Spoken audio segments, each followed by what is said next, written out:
pasigaw-sigaw, nagtantrum at nagwalang parang bata si Abante, mga kababayan. Dito sa kanilang year-end report tungkol sa kanilang natalakay sa Quadcom law di umano doon sa Kongreso. Sabi pa ni Abante, base daw sa kanilang nalikom galing sa kanilang mga testigo katulad ng Matobato, Asierto, Taguba, Kerwin Espinosa, Mabilog at iba pang mga drug personalities dati, mga kababayan, nung panahon ng dating Pangulong Duterte, ay napagtanto daw nila, mga kababayan, mga buhayang congressman, na ang ginawang ito ni Duterte ay isang maladiablong atake na nilalabag ang karapatan ng bawat tao. Yan talaga, mga kababayan, karapatan daw ng bawat tao ang nilabag ni Duterte, sabi ng Pastor Jack. Pastor ko, no, mga kababayan, obispo pa daw. Mio, naalaki pa ng cross, mga kababayan.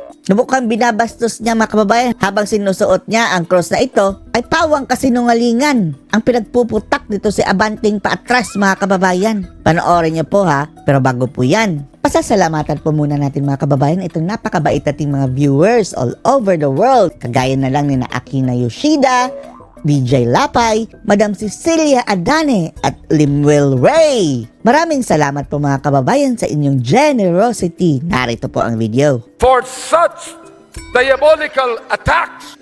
Wow, maladiablong atake daw, mga kababayan, galing mismo sa taong parang diablo kung magsinungaling, mga kababayan. Na tinatawag ang sariling pastor ko, no? Pero grabe ang luho. On the sanctity of life. Diabolical attack, maladiablong atake sa sanctity of life. Of every human being. Hindi lang every Filipino, every human being pa daw. Correction, every drug addict, every dorogista. Bakit sa survey Abante, ang war on drugs ni dating Pangulong Duterte is more than 80% approved? Every human being. Diyan palang kitang-kita na ang iyong pagsisinungaling. Ikaw ang diablo. Human being. Human Kung being. iniisip po natin na magagawa mo ang gusto mong gawin.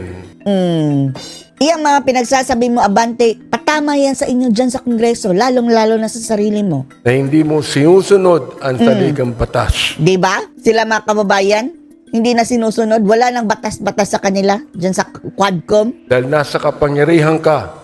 Dahil nasa kapangyarihan Nais kong kayo sabihin, ngayon. Mr. Speaker, Nais namin sabihin sa iyo na matatapos din ang mga bagay na yan. na matatapos din ang kapangyarihan nyo.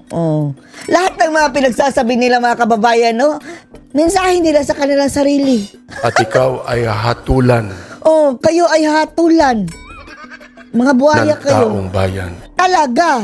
Hahatulan kayo ng taong bayan. Humanda kayo. Matatapos din ang inyong pag-aasik ng lagim dyan. Ito pong House of Representatives Thieves. Representatives. ay ang bahay po ng taong bayan. Bahay yan ng buhaya, ungas. The most rotten institution in the Philippines, sabi ni dating Pangulong Duterte. Pagkat tayong lahat ay inelect ng taong bayan Kung pwede nga lang i-abolish siya yung Congress, mga kababayan, di ba? upang tayo ay magbusisi ng lahat ng katiwalaang nangyayari. Except sa kanilang sarili, na which is, mga kababayan, ang Congress ang number 1 na nagbibleed ang pera. Dahil dyan dumadaan ang mga proyekto, mga kababayan, ay sa kanila. Lalo na yung sa DPWH, mga kababayan, na for the first time in history, ngayon lang ang may pinakamalaking budget, mga kababayan. Maliban pa yan sa ayuda, At ang mga proyektong ito, dadaan sa mga congressman. At lahat ng iyan, may cut daw, mga kababayan. Thieves. Sa ating pamahalaan. But the war on drugs resonated a policy of kill, kill, kill. The drug addicts, mga durugista, kriminal at iba pa, kung hindi sila magpapasakop sa gobyerno. Ang sabi nito si Abante, mga kababayan, grabe, prior to that, mga kababayan, thou shall not kill, thou shall not kill. Mga Bible verses, mga kababayan. Ang tanong namin sa iyo, Abante, ngayong wala ng war on drugs, natigil ba ang patayan? Ang namamatay ngayon ang mga inosente. Kaya nga nagustuhan ng mga tao ang war on drugs dahil ang namamatay ay ang mga drugista. At hindi naman sila pinatay ha, na walang kalaban-laban. Malamang ang iba mga kababayan namatay nang walang kalaban-laban dahil ang pumatay mga kababayan ay yung mga pulis na mga protektor nila. Pinabangbang mga kababayan dahil magkakabistuhan eh. Pero yun talagang namatay sa police operation, hindi yan sakop sa abante ha. Although sinabi talaga sa Biblia na thou shall not kill. Pero utos yan para sa individual na tao. Pero kapag parte ka ng gobyerno at sumusunod ka sa talagang pulisiya ng gobyerno ha, in performance of your duty, sasabihin namin sa iyo abante na ang pagpatay ay hindi po maiiwasan, lalong-lalo na't nalalagay sa peligro ang iyong sarili. Kahit pa sa Biblia abante, andyan na yung mga patayan. At ang authority may karapatan magbitay, di ba? Napako nga sa krus si Kristo dati. Dati pa yan ha. Kung pagbabasihan mo talaga ang Biblia abante, pero hindi po tayo magmamagaling mga kababayan dahil hindi tayo gagaya nitong parang huwad na propeta mga kababayan eh. Gagamitin ang mga kababayan, cross, ang Diyos in vain para kunwari pakita sa mga tao na isa siyang banal. Sasabihin namin sa iyo abante, masusunog ka sa impyerno sa pinaggagawa mo ngayong kasinungalingan. As the former president has always said, shoot them dead. Kapag manlaban, before they shoot you, yan ang karugtong niyan, abante. Ano kahilo? Nagbabarilan na kayo tapos mag-aantay ka pa na matamaan ka? Ang sabi ni Pangulong Digong, shoot them dead bago ka mapatay. Ang Davao Model. Rewards for killing drug suspects.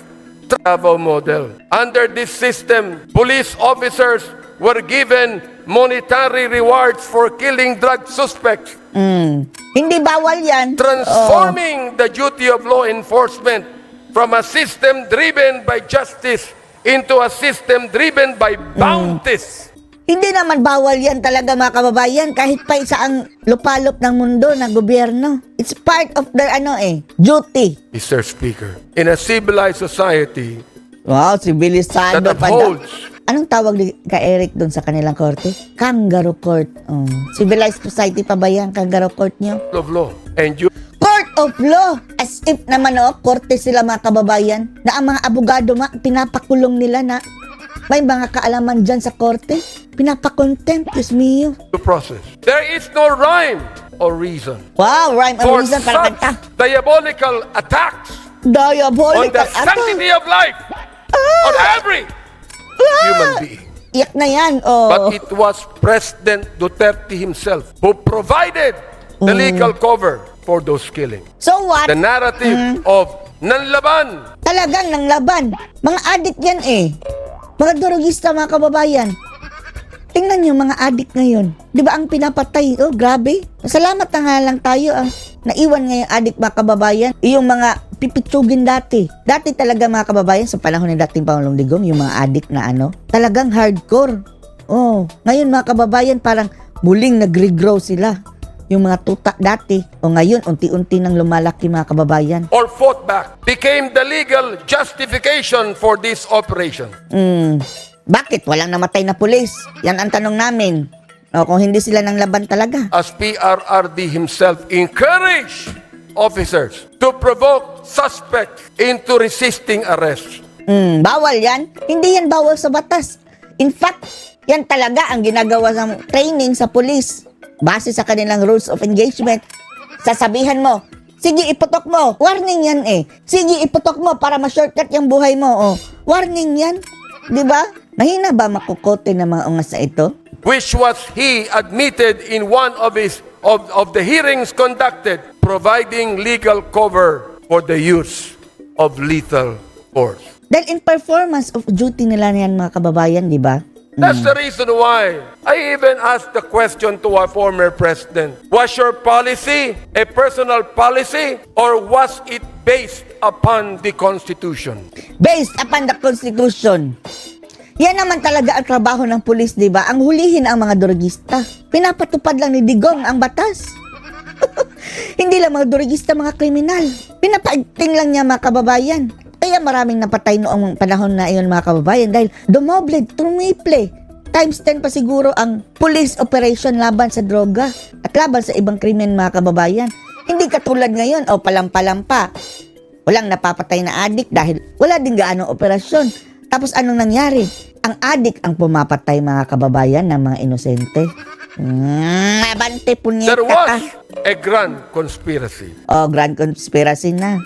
Tapos ang kanilang reference niyan mga kababayan, Mato Bato, Las Cañas, Asierto, Mabilog, Kerwin Espinosa, at marami pang ibang mga witness si Trillian. Course of our hearing, Ang lahat ng iyon mga kababayan ay sabit mga kababayan sa isyu ng illegal na droga. At wag na kayo makinig dyan mga kababayan dahil lahat kasinungalingan. Bakit nasabi natin kasinungalingan? Ang kanilang mga witness mga kababayan ay wala na pong mga credibility yan. At ito namang mga buhaya, ina-accept nila as universal truth na ang sinasabi nila. O ano masasabi niyo dito? Post your comments below.